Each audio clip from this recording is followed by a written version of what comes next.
They don't But have, come on, have tell it. people to open up.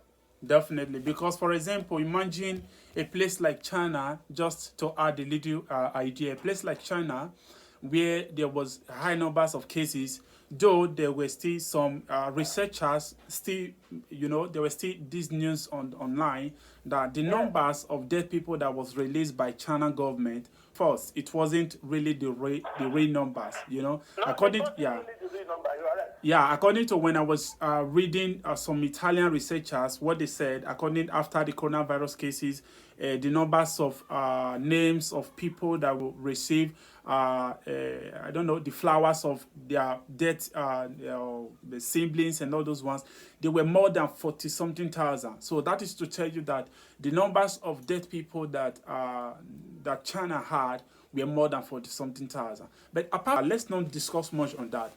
I would want us to come up with our next question. And our next question is this: what is your idea with what is happening currently in America? Now we have the death rate of the black people, of the black Americans, are almost 72. I'm almost 70 something percent in New York. Then do you think that that is also act of racism? Because when I was discussing with somebody a few days ago, and the person was like, the risk of this thing is that you, as a person of color, imagine that you are sick of coronavirus and the other person is also sick of coronavirus, being admitted the same time in a hospital. Then if there was any possibility to save a life, do you think that you will be considered first, or such person should be considered first? And when we discuss issues like this, and I quickly have a reflection of what could be happening in America, do you think that that could be the cause of why the black people are dying more in America? Because they have to render that first possibility to the Americans, to the people of color, compared to the black society. What is your idea? You see, as of the initial stage, you had the Asia continent, the European, the American asking why this thing is not affecting the black people. You understand? Yeah. So, in the case of America, I wouldn't call him a heart of racism, but a heart of wickedness. You understand? Because the question have been there, they have been asking that question: why are black people not dying? I guess they are the subjects here. You understand? Yeah. Because the rate of poverty rate in America are black people. Those are the black in the street. You know what I'm saying? So I'm living in a abandoned home. Listen, how would a white man leave a white man to attend to a black man? It's not done. It's impossible. You understand? Definitely. So even when they are being attended to, they keep them purposely. I'm not afraid to say this online. I'm sorry. I would Yeah. say they are killing these people purposely because they are engaged black. We know that. The whole world knows it. Listen, if a man is being driven out of his own father's house, do you think outside will give him shelter? No. No. If our home, our where we came from, we are being abandoned from our continent. Who are they there? They are nobody. So these people have been tested. The rate of death, the black death people in America right now is 16,000 people. You think they are so weak or they have been sick? No, they just give them. We know what's going on, my brother. So we don't need to talk, emphasize much about that. But we know what's going on. We need to be bold. We need to help our brothers and sisters, and they should know that. Listen, these people are ready to kill us all. That is the truth. They are ready. Mostly the black people. I'm emphasizing on the black right now. They are ready because they are not happy. Like Trump is asking the other time, what is this thing not affecting Africa? Definitely, yeah.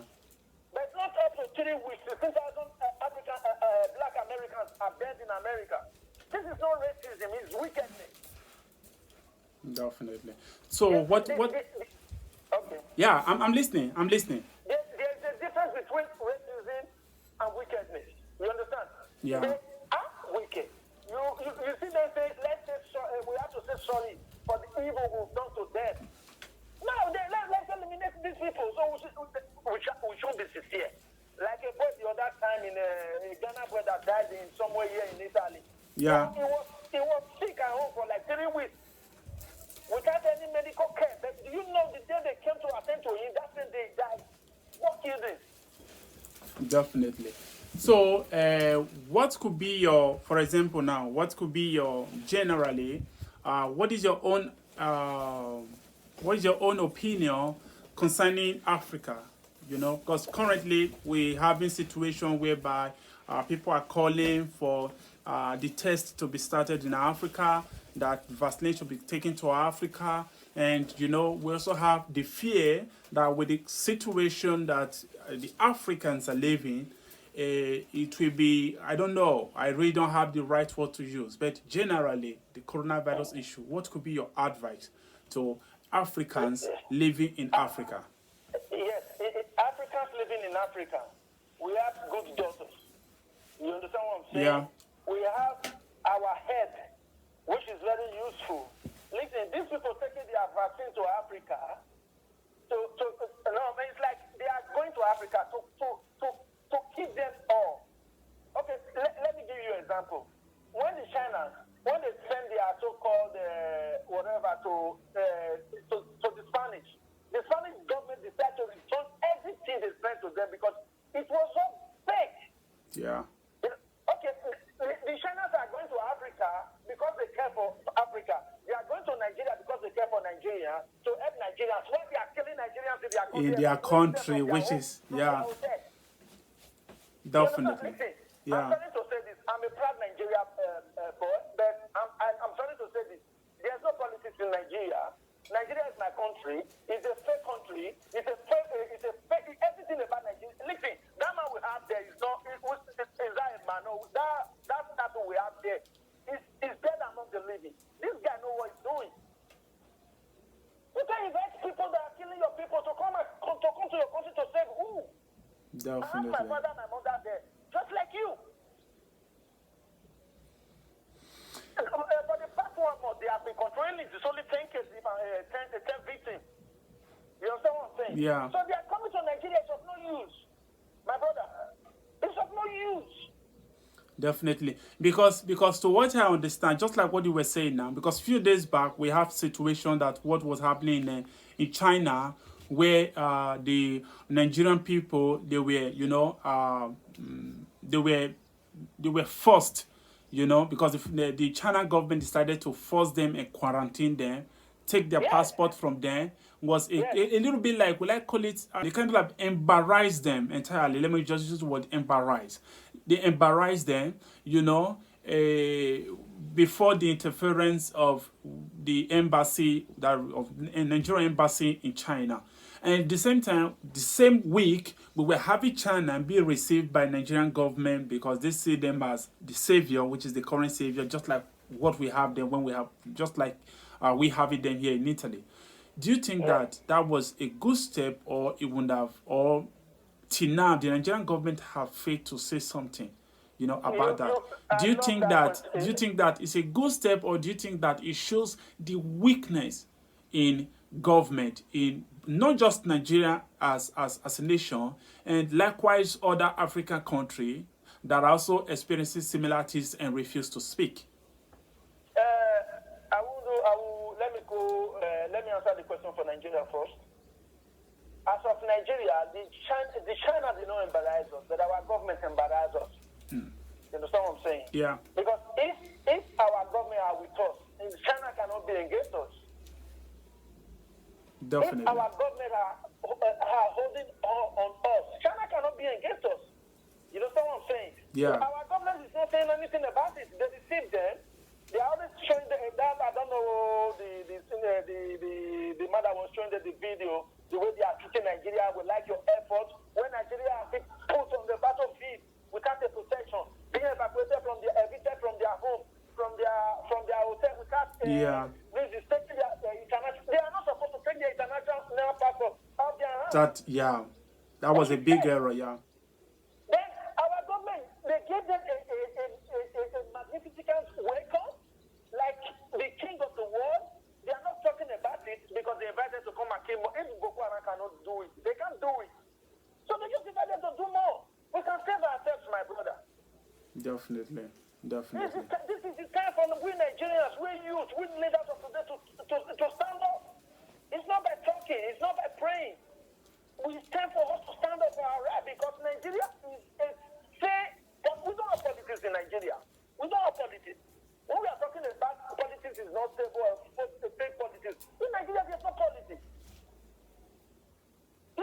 it. Definitely. What is going on there? Everybody is on his own. It's only God that is protecting his children there. Yeah. It's only God that is protecting his children. We have our families there. We have our brothers. They are all Nigerians, are our brothers. But we are. Listen. Can I be so bold tomorrow? I will just say, oh, brother, I'm going back home to chill up with my family. Definitely, yeah. Security. Yeah, because the security is not there, nothing is there.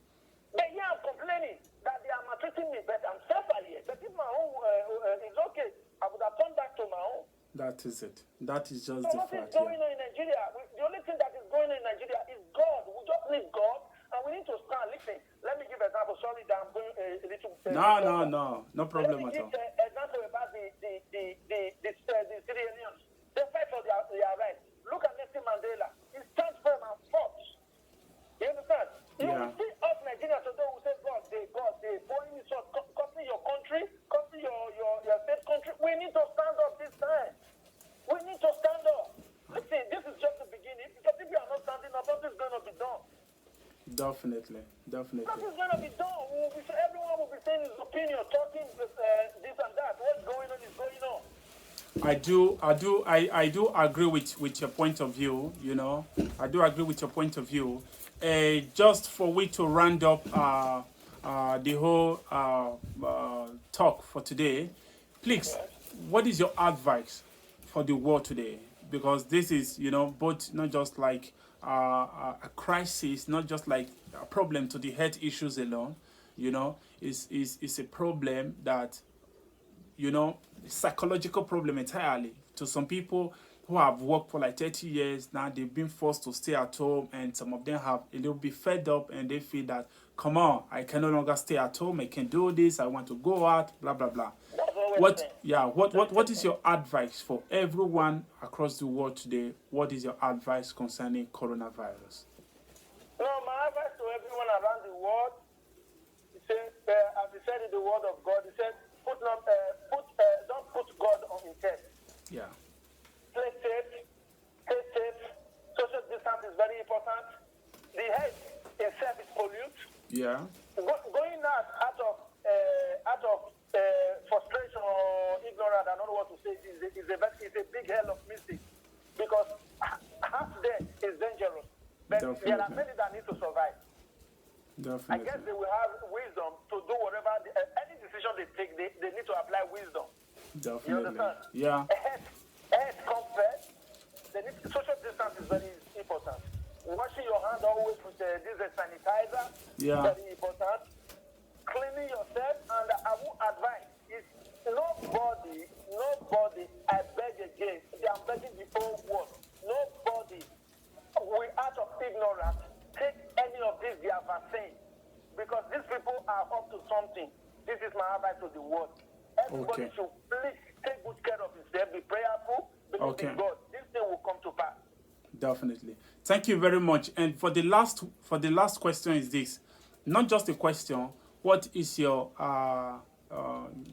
talk concerning those nurses, those doctors that are working at this moment? Do you have anything to say to them? I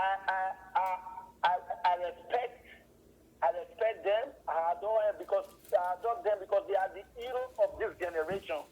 They are the saviors of this day. They are there, risking their life to save others. This is what the politicians are supposed to do. So I pray for them. I pray for God to empower them in whatever they do, to give them more strength to save lives. Because without them, we are all dead. Definitely. So I so much appreciate and welcome. I adore their efforts so far to save lives, and I pray that God will empower them more. Because I won't say the politicians will empower them, because they are not concerned. Yeah. So I so much appreciate them, and God will give them their reward. No problem. Thanks so much, man. I more really appreciate you, Mr. Daniel. Thanks so much for being here today.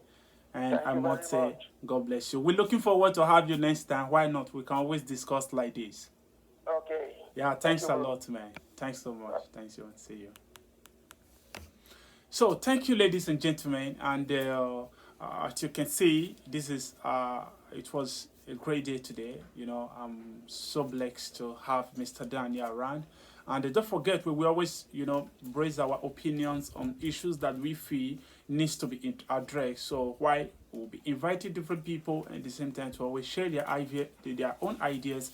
If we can have them here live online, so we can always have them to discuss their issues, to share their opinions via our telephone.